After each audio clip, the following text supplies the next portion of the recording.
Assalamualaikum warahmatullahi wabarakatuh. Pada video kali ini, saya akan menyelesaikan tugas dengan mata kuliah Sistem Pengendalian dan Pengawasan Pemerintahan.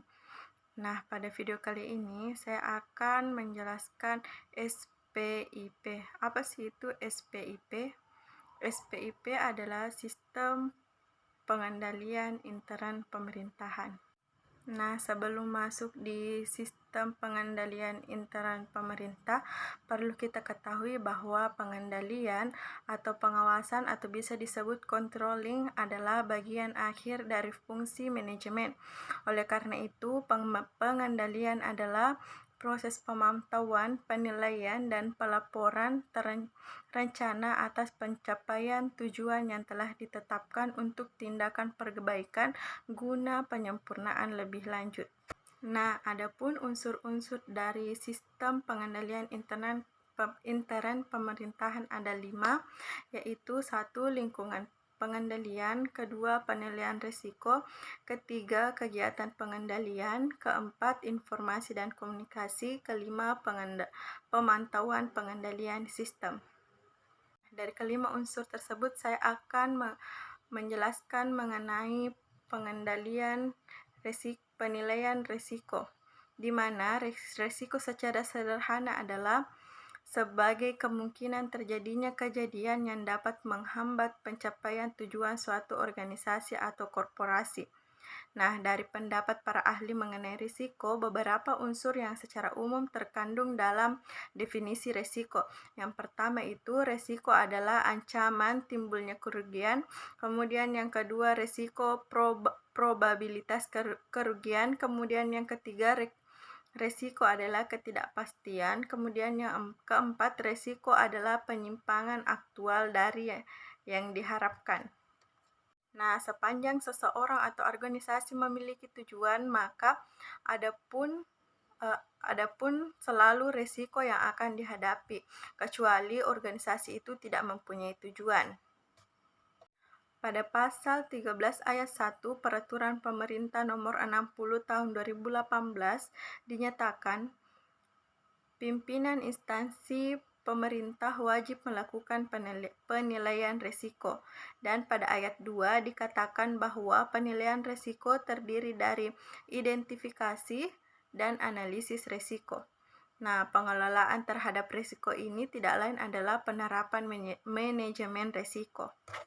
Nah, risiko itu dapat berasal dari dalam dan dari luar. Makanya semua risiko harus dikelola supaya kita dapat mencapai tujuan yang efektif dan efisien sesuai dengan apa yang diharapkan. Nah, langkah-langkah pengelolaan risiko atau proses manajemen risiko menurut ISO 31000 secara ringkas sebagai berikut.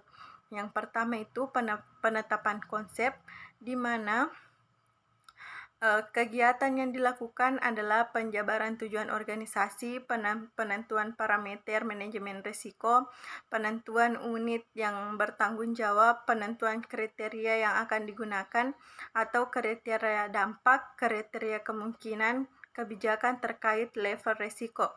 Kemudian yang kedua adalah identifikasi risiko, di mana risiko tidak dapat dikelola sebelum diidentifikasi. Tahap ini merupakan proses untuk identifikasi sumber risiko, kejadian risiko, penyebab, dan kemungkinan akibat yang akan terjadi.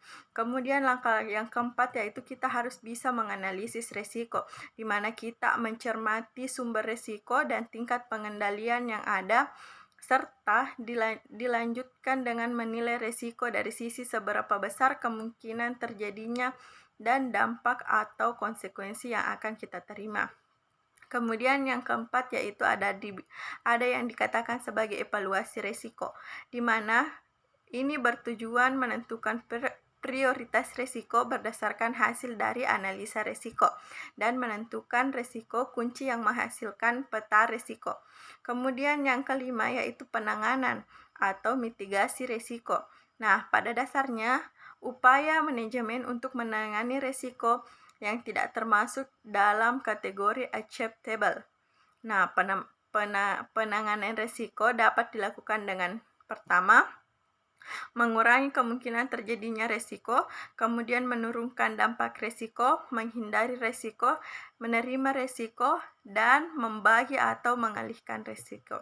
Nah, ketika ditanya mengenai apa keuntungannya bagi Pemda untuk melakukan analisis atau pengelolaan risiko, nah menurut Hasoloan Manalu menjelaskan bahwa dengan implementasi penilaian risiko pada instansi pemerintah atau sektor publik tentunya dapat lebih menjamin tercapainya tujuan instansi pemerintahan secara lebih efektif dan efisien, dan juga menghindari terjadinya seperti pemborosan, kerugian, maupun kecurangan yang akan terjadi di pemerintah daerah.